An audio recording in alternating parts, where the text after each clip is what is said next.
Joining me now, former chief counsel for the House Judiciary Committee and a Democratic strategist, Julian Epstein. Julian, it seems that the defenders of democracy, the self-described defenders of democracy, care nothing for the checks and balances and institutions of our constitutional republic.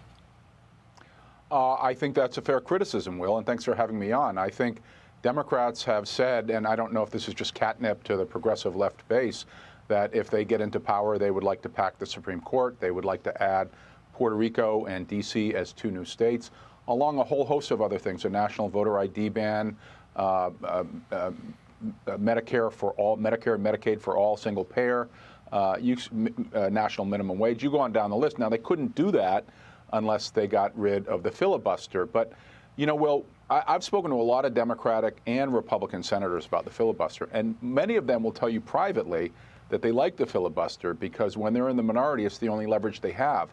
So I'm not sure how many Democrats, if they got into power, really actually want to change the filibuster rules.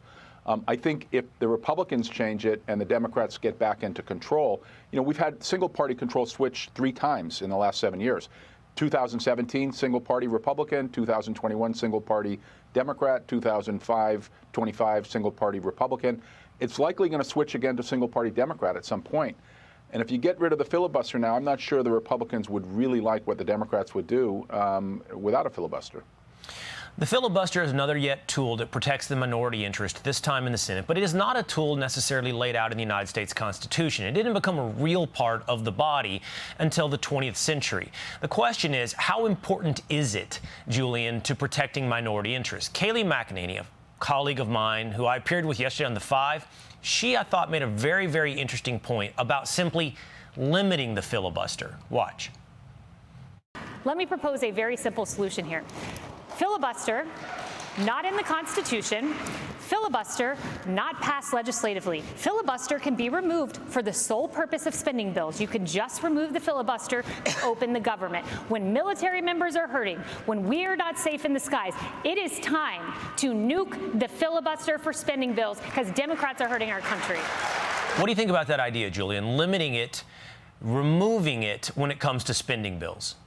Well, look, there's arguments on both sides of the filibuster. You know, as you know, Will, we've gotten rid of the filibuster on judicial appointments, first with circuit court judges and lower court judges, then Supreme Court, starting back with Harry Reid in 2012. You could make the case to limit it in spending for spending bills, but in spending bills, as you know, there's a lot of legislation. In fact, what Democrats are trying to do in this spending bill is extend the sunsetting of the Obamacare COVID subsidies, which is a sunset they designed. This is an act of ultimate narcissism by the Democrats to shut down the government over a bill that they, in fact, designed themselves. They designed the expiration of it themselves. So you can make that case, but I think eventually it's a slippery slope and you get rid of no filibuster. Let me suggest to you one other thing that I think the president could do here, Will, and he hasn't done. I think the president should make an Oval Office address. And I think he should say to the public, look, it is the Republicans that want to open the government. It is the Democrats that are voting to shut down the government. This is an act of narcissism by the Democrats. They are shutting down the government over a bill they themselves designed, and they designed to expire. And now, after losing both the House, the Senate, and the presidency, they are insisting that the bill be extended, even though they designed it an entirely different way. And what they are also advocating for is for people making as much as $500,000 a year to get federal subsidies for health care. They are not taking care of the millions, potentially tens of millions of people who are ineligibly getting both Medicaid and Obamacare subsidies. The president made a case that, look, I am the one that is trying to open up the government. The Democrats are the ones shutting it down. He can make that case the way no other man or woman can do that. People don't listen to senators as much. They do listen to the president. And they are, right now, as polling suggests, very ignorant over the fact that it takes 60 senators to reopen the government, and therefore 100%. 5 more Democrats. Julian Epstein, great conversation. Thank you, Julian. Thanks, Will.